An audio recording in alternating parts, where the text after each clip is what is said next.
आज हम सीखने वाले हैं divide. Find the quotient when 48 divided by 6। हम देखेंगे कैसे हम 48 को डिवाइड करेंगे 6 से। तो हमारे क्या 6 से हमें डिवाइड करना, किसको करना, 48 को। तो हमारा 48।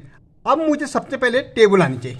मुझे 6 की टेबल कहाँ तक बोलनी, 48 तक बोलनी। तो अगर हम बोलेंगे देखेंगे तो 6 1 जा कितना होता हमारा 6 होता, 6 2 जा कितना होता 12, 6 3 जा 18, 6 4 जा 24, 6 5 जा 30 होता है, 6 6 जा 36, 6 जा 30, 6 7 जा 42 और 6 8 जा हमारा कितना होता है 48। तो हम देख रहे हैं कि हम यहाँ 48 तो पूरा आ रहा है। कितने टाइम आ रहा है, 8 टाइम आ रहा। तो हमारा 8 यहाँ क्वांटिटी में चला जाएगा 8 और 48 नीचे आ जाएगा।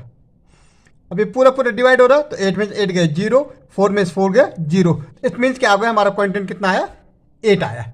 ऐसे हम देखेंगे 8 का डिवाइड करना कहाँ तक करना, 72 तक।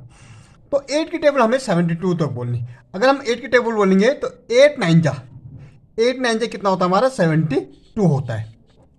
ठीक है, यहाँ भी क्वांटिटी हमारा कितना 9 आया, 0 7 में 7 गया 0। तो हमारा क्वांटिटी कितना आ गया, यहाँ 9 आ गया।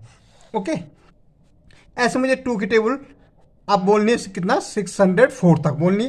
तो हम इसमें देखेंगे सिंगल डिजिट है तो सिंगल लेंगे। तो 2 की टेबल 6 तक बोलनी है हमें। 2 1 जा 2, 2 2 जा कितना हो जाएगा 4 और 2 3 जा 6। तो इट मीन्स क्या है 2 3 जा हमारा कितना आ रहा है 6 आ रहा। तो 6 में 6 गए 0। अब ये 0 यहाँ उतार के तो कोई नहीं हो रहा। तो ये 0 कहाँ चला जाता है, यहाँ चला जाता है क्वांटिटी। जब हमारा 0 हो तो कहाँ जाता है क्वांटिटी में। अब ये 4 है तो 4। ओके, इसका मतलब ये है कि जब 2 डिजिट एक साथ नीचे आती है, जैसे यहाँ 0 भी आया ये भी आया, तो यहाँ एक 0 बढ़ जाता है। सिंपल आपको ये याद रखना है कि अगर 2 डिजिट ऊपर से नीचे हम लेते हैं, यहाँ 0 भी लिया हमने और 4 भी लिया, तो यहाँ 0 बढ़ जाएगा। अब मुझे 2 की टेबल कहाँ तक बोलनी, 4 तक बोलना। तो 2 2 जा कितना होता है 4। तो 2 2 जा कितना हो जाएगा 4 और ये 0। इट मीन क्वोटिएंट हमारा कितना आ गया 302 आ गया। ओके, नेक्स्ट हमारा कितना है 5 है। 5 से डिवाइड करना किसको, 6175 6175 को। अब इसमें देखो आप, हमें देखना ये 6 है, ये सिंगल डिजिट है तो सिंगल लेंगे, 6 है ये 5 है। तो 5 की टेबल 5 1 जा कितना होता 5, 5 2 जा कितना हो जाएगा 10। भाई ये तो 6 है, 5 2 जा 10 हो रहा। तो हम क्या लेंगे 5 1 जा 5 लेंगे। ओके, 6 में 5 गया कितना बचा 1 बचा। अब 1 तो छोटा है 5 से, तो हम इस 1 को यहाँ ले लेंगे। कितना हो गया हमारा 11। अब 2 की टेबल 5 की टेबल मुझे कहाँ बोलनी 11 तक। तो 5 2 जा 10 और 5 3 जा कितना हो जाएगा 15 हो जाएगा। लेकिन यहाँ तो 10 है तो हमारा क्या आएगा, यहाँ तो 15 बड़ा हो जाएगा। तो हम यहाँ लेंगे 10। तो 5 2 जा क्या लेंगे 10, 1 नीचे आ जाएगा 1 1 0। तो अब ये हमारे पास 7 है तो ये 7। अब 5 2 जा 10, 5 3 जा 15 और 5 की टेबल अगर 4 तक बोलेंगे 5 4 जा कितना हो 20। जबकि हमारे पास यहाँ 70 है तो 20 तो हम लिख ही नहीं सकते। तो हम नियरेस्ट लिखते क्या 5 3 जा 15।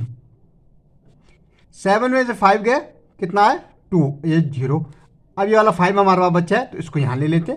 अब 25 है, 5 की टेबल मुझे 25 तक बोलना। 5 4 जा 20 और 5 5 जा कितना होता 25 होता। 5 5 जा कितना हो जाएगा हमारा 25।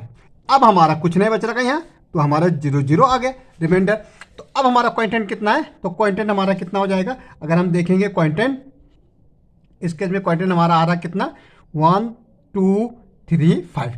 तो ये ढंग से हम क्या कर सकते हैं, डिवीजन कर सकते हैं। ओके।